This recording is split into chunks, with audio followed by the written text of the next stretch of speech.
Kiristoos Israa'el keessaa dhalate. Israa'eliin karaatti deebisuudhaaf piraayimalli kan inni dhufe. Garuu immoo ergaan isaa jireenyadha ture. Ergaan isaa nama hundumaa fayyina ture. Nama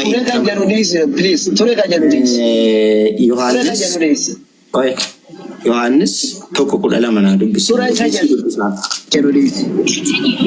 Amma isa kana nuti muriti Yohaannis bira deemu. Waa'ee sanaan si dubbisa Yohaannis tokko 12 irraa kan jiru.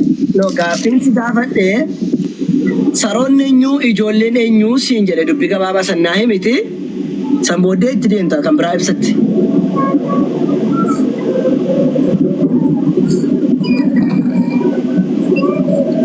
Arasitti namaaf hin fudhadhu. Namni saree jedhamu hin jiru waan ta'eef. Kan dubbatere biddeena ijoollee sarootaaf hin kennan kan jedhe saroota kan jedhe Yesuus eenyuun. Nam tokko sareedha hin jenne Yesuus. Ansi deebisu? Eenyu dubbataa jira meejjii. Eenyu dubbataa jira fakkeenyaan immoo ijoolleef qophaa'e yoo ta'e. Eenyuma fakkeenya sareetti fudhate rakkoon hin jiru. Eenyuma sareetti fudhate fakkeenyuma sareetti. Horiyaa al tokko naa hojii deebisa. Eesh deebisi. Horiyaa kana xumuriiti sanboodee itti seena kana qofa xumuri. Sanboodee itti seena jiicu fadhumaa eegee. Horiyaa fakkeenya akka sareetti kan fudhate eenyu dubbii jalqabanii kaanitu fitina jechuu taaluun sa'aatii ofee sarratti gubuudha. Maa sa'aatii gubuun dhufe namni waa hubatu fi dhufe malee. Kanaafuu fakkeenya akka sareetti kan fudhate eenyu. Asirratti ani eenyuun iyyuu fudhateen jedhu. Sareeta jedhe Yesuus Kiristoos sobadhaa moo warra barreessan sobe? No. Innaa biddeena ijoollee sareedhaaf hin kennamu jechuu barbaadee miti. Abbaa fedhe nu haa jedhu garuu fakkeenya kan fudhate eenyuus hin jedha akka sareetti. I don't know, beeku. Maa namni dhufee gaafate jira dubartii Samariyaa malee namni dhufee isa gaafate jira moo? Kan isheen gaafattes waa'ee mucaasaa miti waa'ee intala isaa gaafatte bara. Biddeena ijoollee sareef hin kennamu kan jedhe biddeenni ijoolleen sun eenyu saroonni sun eenyu kanuma qofa addanaa baastee sirraa xumura.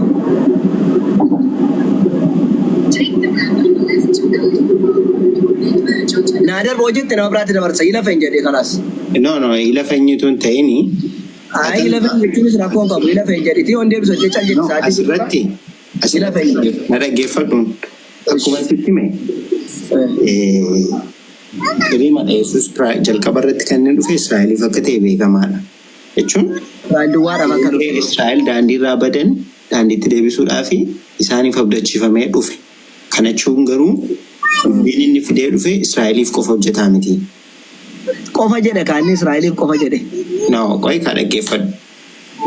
Waa'ee saree immoo saree jechuun asitti fakkeenya sarummaa yookiin immoo gadaantummaa manaamnitu hin ta'ini wanta isaaf hin qophoofne tokko ijoolleef qophaa'e yoo ta'e nama hin qophaa'iniif akka hin kennamne jechuudhaan. Nama qophaa'inii isa jedhutti deebina sarootatti kan fakkaatan keessaa baree sarootaaf jedhe barate maal sodaata waan Yesuus dubbate maal sodaachise maal? Yesuusuu dubbate hin sodaatin. Biddeena ijoollee sarootaaf hin kennanii jedhee biddeenni ijoollee eenyu ijoolleedhaaf qophaa'e eenyu ijoolleen suni saroonnoo eenyu? Here you go. Please. And don't give me mom. Sareen eenyu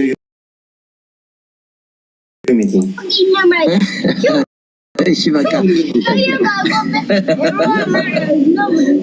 Shivakanis. Kabekara me konto tani unna gomo maada ni tarati kana libadana do jitti dabarsina yegala to maangi ke farado. Badam stila libanagaraachin lai akasi kabaje jira amala ke hasa ke raga jetti nama sodura. Rat galato milfado kabaja wana sotefe.